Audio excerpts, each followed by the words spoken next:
வணக்கம் ஃப்ரெண்ட்ஸ். இந்த வீடியோ பார்க்க போகிறது ஆர்ஆர்பி ஏஎல்பி எக்ஸாமில் கேட்கப்பட்ட கரண்ட் அஃபேர்ஸ் கொஸ்டின் தான் பார்க்க போகிறோம்.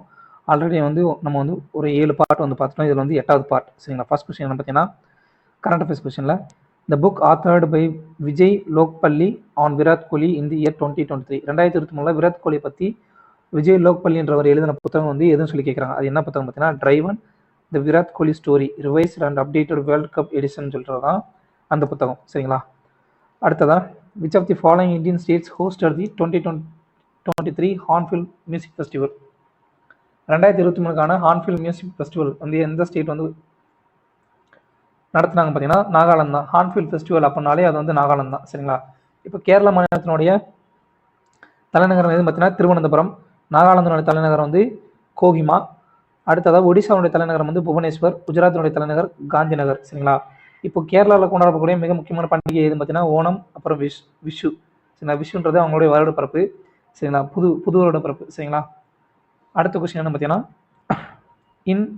in the Union Budget 2024, which initiative did the Finance Minister announce to enhance productivity in agriculture? அதாவது 2024 பட்ஜெட்டில் ஃபினான்ஸ் மினிஸ்டர், சரிங்களா, இப்போதைக்கு ஃபினான்ஸ் மினிஸ்டர் இருக்கவங்க நிர்மலா சீதாராமன். சரிங்களா? என்ஹான்ஸ் தி அவங்க அக்ரிகல்ச்சர் உற்பத்தி அதாவது விவசாய பொருட்களுடைய உற்பத்தி அதிகரிக்கிறதாக எந்த திட்டத்தை கொண்டு வந்தாங்க பார்த்தீங்கன்னா, comprehensive review of the agriculture research செட்டப்ன்றதை தான் அவங்க கொண்டு வந்தாங்க. சரிங்களா? இப்போதைக்கு ஃபினான்ஸ் மினிஸ்டர் இருக்கிறவங்க யார் பார்த்தீங்கன்னா நிர்மலா சீதாராமன். சரிங்களா? பட்ஜெட்ன்ற வார்த்தை நம்மளுடைய கான்ஸ்டியூஷனில் கிடையவே கிடையாது. சரிங்களா? அதுக்கு போல் என்ன ஸ்டேட்மெண்ட் இருக்கு பார்த்தீங்கன்னா, ஆனுவல்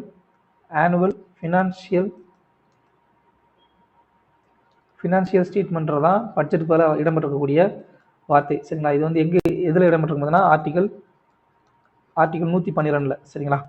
அடுத்து நிர்மலா சீதாராமன் அவங்களுக்கு ஒரு ஸ்பெஷல் இருக்குது. என்ன பார்த்தீங்கன்னா 8th டைம். சரிங்களா? இவங்க 8வது முறையாக இப்போ பட்ஜெட் தாக்கல் பண்ணியிருக்காங்க 2025 சேர்த்து.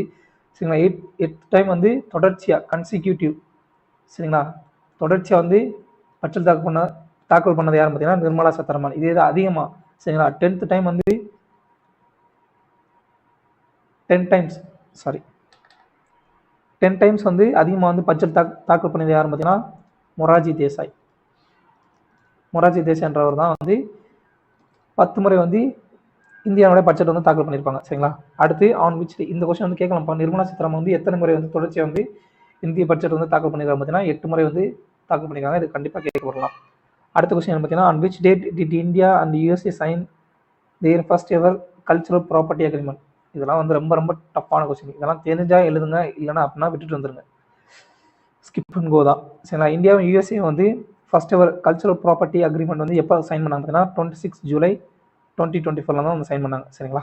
அடுத்த கொஸ்டின் என்ன பார்த்தீங்கன்னா, which Sikkimese craftsman renowned for his skill in creating the சுமக் தயாக் துக் lepcha traditional hat was awarded the Padma Shri in 2024 for his contribution to art and cultural heritage. அது வேற ஒன்றும் இல்லை, சிக்கிம் மாநிலத்தை சேர்ந்த எந்த ஒரு கைவினை கலைஞர், சரிங்களா, சுமக் தியாக் துக் அப்படின்ற ஒரு வகையான தொப்பி, சரிங்களா, லெப்சே ட்ரெடிஷ்னல் தொப்பி, சரிங்களா, அதை உருவாக்கக்கூடிய கலைஞருக்கு 2024 பத்மஸ்ரீ அவார்டு கொடுத்தாங்க. அவர் யாருன்னா ஜோர்டான் லெப்சான்றவர் தான் கரெக்டான ஆன்சர். நல்லா கவனிங்க, இங்கேயே லெப்சான் இருக்குது, இங்கேயே லெப்சான் இருக்குது. ஸோ அதை கெஸ் பண்ணி நீங்கள் இந்த மாதிரி கூட போடலாம்.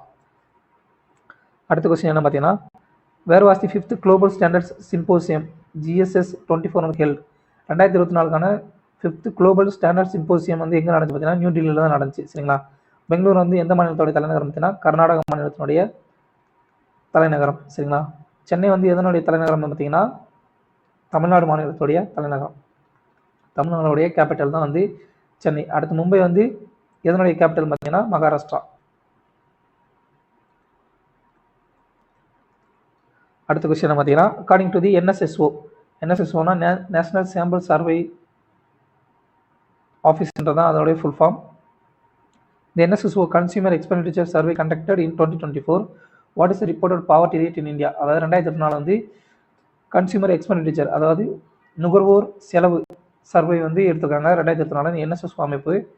இதன்படி இந்தியாவுடைய பாவர்ட்டி ரேட் என்னவா இருக்குது பார்த்தீங்கன்னா 2024 பொறுத்த வரைக்கும் பிலோ 5% தான் இருக்குது. சரிங்களா? அடுத்த கொஸ்டின் பார்த்தீங்கன்னா, the Union Cabinet approved the establishment of International Big Cat Alliance IPCA with headquarters in India with a one-time budgetary support of rupees 150 crore for a period of dash years. அதாவது ஒன்றும் இல்லைப்பா, 2023 வந்து prime minister Narendra Modi வந்து நம்ம வந்து இந்த international big cat alliance சொல்லி ஒரு இனிஷியேட்டிவ் வந்து தொடங்கினாங்க. அதனுடைய ஹெட் குவார்ட்டர்ஸ், அந்த அமைப்பினுடைய ஹெட் குவார்ட்டர்ஸ் வந்து இந்தியாவில் தான் இருக்குது. சரிங்களா? இது வந்து இந்தியா வந்து 150 கோடி ரூபா வந்து சப்போர்ட் பண்ணியிருக்காங்க. சரிங்களா? அது வந்து எத்தனை வருஷத்துக்கு அப்படின்னு பார்த்தீங்கன்னா 5 இயர்ஸ்க்கு. சரிங்களா? ஐபிசியோட ஃபுல் ஃபார்ம் வந்து இன்டர்நேஷனல் பிக் கேட் அலையன்ஸ். இது வந்து எப்போ தொடங்கினாங்க பார்த்தீங்கன்னா பிரைம் மினிஸ்டர் நரேந்திர மோடி வந்து 9 ஏப்ரல் 2023 தொடங்கினாங்க. இது எப்போ பார்த்தீங்கன்னா during the 50th anniversary of project ஏர்.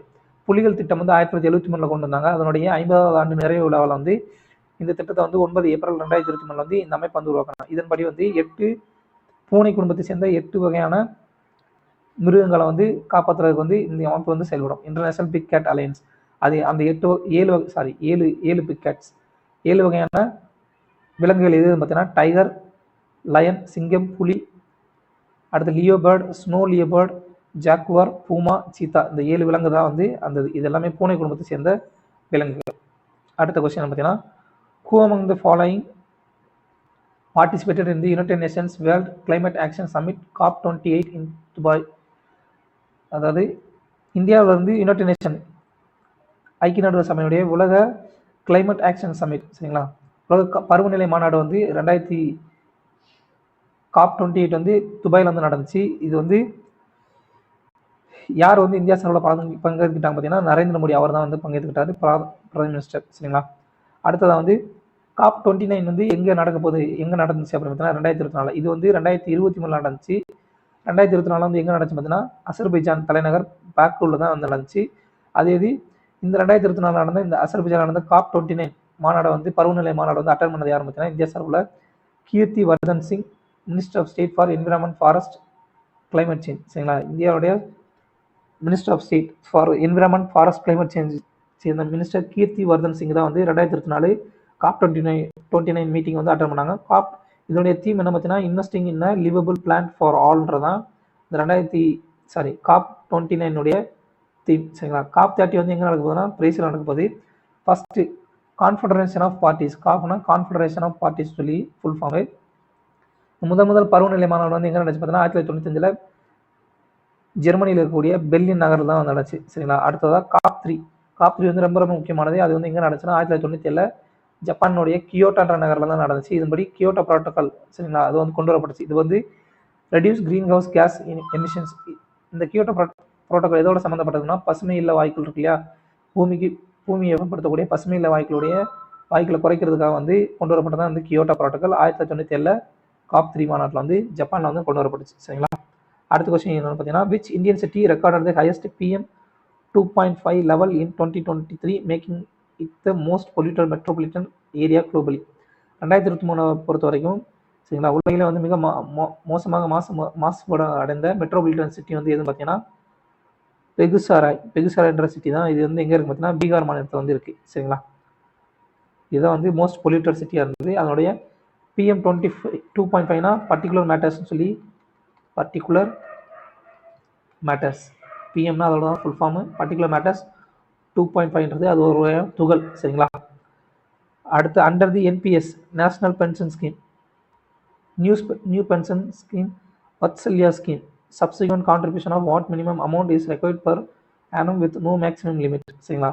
அதாவது NPS வத்சல்யா ஸ்கீம் படி, சரிங்களா, எவ்வளோ வந்து மினிமம் கான்ட்ரிபியூஷன் வந்து நம்ம வந்து பே பண்ணணும் அப்படின்னு பார்த்தீங்கன்னா மாதத்துக்கு வந்து 1000 ரூபாய் வந்து பே பண்ணணும். இது வந்து யாருக்காக கொண்டு வரப்பட்ட திட்டம் பார்த்தீங்கன்னா for minors by their guardians. இந்த வத்சல்யா ஸ்கீம் வந்து இந்த அமௌண்ட் வந்து யார் பேரில் போடுவாங்கன்னா வீட்டில் இருக்கக்கூடிய மைனர் குழந்தைகளுக்கு அண்டர் தி ஏஜ் 18 வரைக்கும் இருக்கவங்களுக்கு அவங்களுடைய பெற்றோர்கள் அல்லது பாதுகாவலர்கள் வந்து மாதம் வந்து செலுத்தக்கூடிய தொகை தான் வந்து 1000 ரூபாய் NPS வத்சல்யா ஸ்கீம். சரிங்களா? அடுத்து which award has been conferred to Ram Chaudhary in the field of science and engineering in 2024.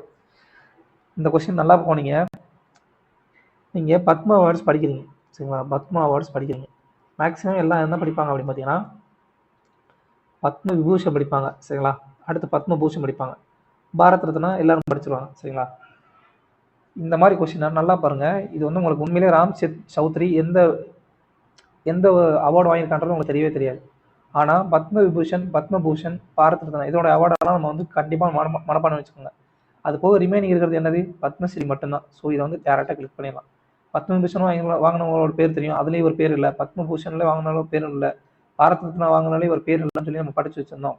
அப்படின்னா ஆப்ஷன் எடிட் பண்ணி பத்மஸ்ரீன்னு சொல்லி ஆன்சர் வந்து கொடுத்துடலாம். சரிங்களா? இந்த மாதிரி வந்து நீங்கள் கொஞ்சம் ஸ்மார்ட்டாக யோசித்தாலும் உங்களுக்கு வந்து மார்க் கிடைக்கும். சரிங்களா? அடுத்த question, Pradhan Mantri Janjatiya Unnat Gram Abhiyan will improve the socio-economic condition of tribal communities covering around a dash number of villages as per union budget 2024-25. சரிங்களா? இந்திய பட்ஜெட் 2024-25 படி prime minister ஜன்ஜாட்டியா Unnat Gram Abhiyan scheme. இந்த ஸ்கீம் என்னன்னா பழங்குடியின மக்களுடைய வாழ்வாதாரத்தை உருவாக்க கொண்டு வரப்பட்டதா வந்து இந்த பிரதம மந்திரி ஜன்ஜாட்டியா உன்னத் கிராம் அபியான் என்ற திட்டம் தான்.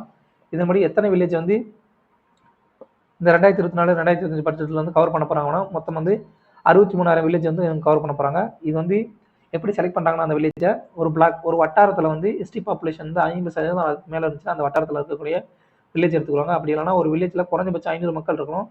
அந்த 500 மக்களில் குறைஞ்சபட்சம் வந்து 50% வந்து பாப்புலேஷன் எஸ்டி பாப்புலேஷன், சரிங்களா, ஷெட்யூல் ட்ரைப்ஸ் பாப்புலேஷன் வந்து இருக்கணும். சரிங்களா? இப்போ வந்து அதோட சம்மந்தப்பட்ட கரண்ட் அஃபேர்ஸ், ஜன்ஜாட்டியா கௌரவ் திவஸ். சரிங்களா? ஜன்ஜாட்டியா கௌரவ் திவஸ்ன்றது ஜன்ஜாட்டியானா வேற ஒன்றும் இல்லை, பழங்குடியின மக்களை தான் குறிக்கும். ஜன்ஜாட்டின்ற வார்த்தை பழங்குடியினர் கௌரவ தினம். சரிங்களா? பழங்குடியினர் பெருமை தினம் வந்து கொண்டாடப்படுது நவம்பர் 15, 2023 வந்து. சரிங்களா? இது வந்து நான் வச்சுக்கோங்க, இது கண்டிப்பாக கேட்பாங்க. சரிங்களா? இது வந்து யாருடைய பிறந்தநாள் பார்த்தீங்கன்னா பழங்குடியினருக்காக போராடிய பிர்சா முண்டா அவருடைய பிறந்தநாள் தான் வந்து இந்த ஜன்ஜாட்டியா கௌரவ திவஸை வந்து கொண்டாடுறாங்க நவம்பர் 15, 2023. சரிங்களா? எவ்வளோ ஃப்ரெண்ட்ஸ், தேங்க்யூ.